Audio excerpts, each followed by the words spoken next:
Hi, so I'm going to just do a little shoulder bridge spine warm up. So we're going to start in a semi-supine position, lying on your backs and just really make contact with the floor. Get yourself comfortable in your feet, in the back, in the neck and the head, and really relax the shoulders, let the arms sink back into the shoulder sockets. And take a deep breath. And just exert enough pressure into your feet to feel that your back is neutral. It's all in contact with the floor, sort of long and broad. Completely relax on the exhalation. And then on your inhalation, just pour weight into the feet, tuck the tailbone up, and slowly roll off one vertebra at a time until you end up breathing deep into the chest and you've exerted that even weight down through both feet. And you're massaging your chin into your thyroid and your shoulders are relaxed. And when you're ready, on your next exhalation, slowly lower down by lengthening the knees away and lengthening the tailbone towards the inner knees so that you can create space and then use the abs to smooth the sacrum along the floor, relax on empty.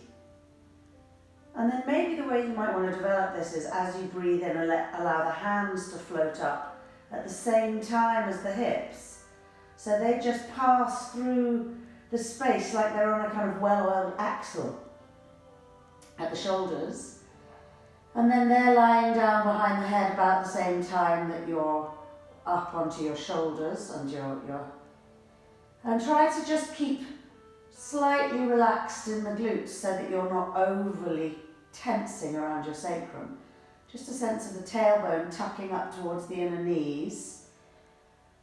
Be as playful as you like.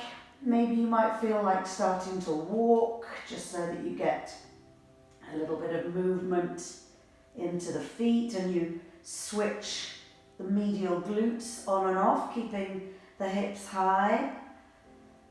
And then also you can bring the arms all the way around, clasp them underneath, and then you might feel like pushing weight into the fingers, the elbows, rotating the inner elbows up and coming to a supported bridge, supported by your hands. Of course, you could always use a block under here if you want to do a restorative bridge, but this way you're able to stop working so hard around the glutes, and you can find a place where you can be strong and open, but you can also relax.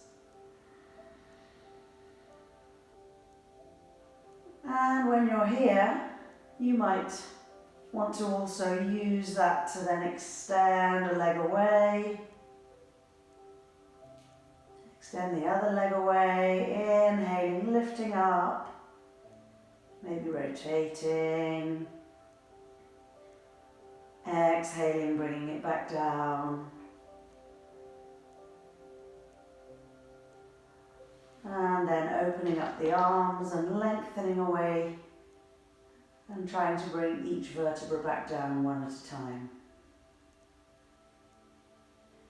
So you can do this at any speed. You might feel like your breath is actually much faster and you want to flow up and flow down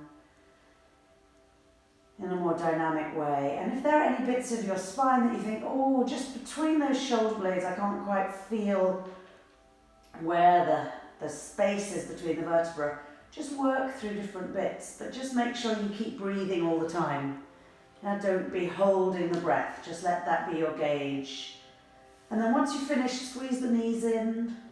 So you just take the lumbar spine to have space in the other direction. Take a couple of circles in both directions. Maybe bring the feet to the floor and then also take a couple of circles around the sacrum. And they can be in both directions, and you can take that as wide as you like so you start to get into the nerve endings around the sacrum and the muscles around the glutes and the lower back. So that's a lovely way to start a practice, just to warm yourself up, and then roll backwards and forwards along the spine. And you can come over into standing or kneeling, or easily move over to the rest of your practice.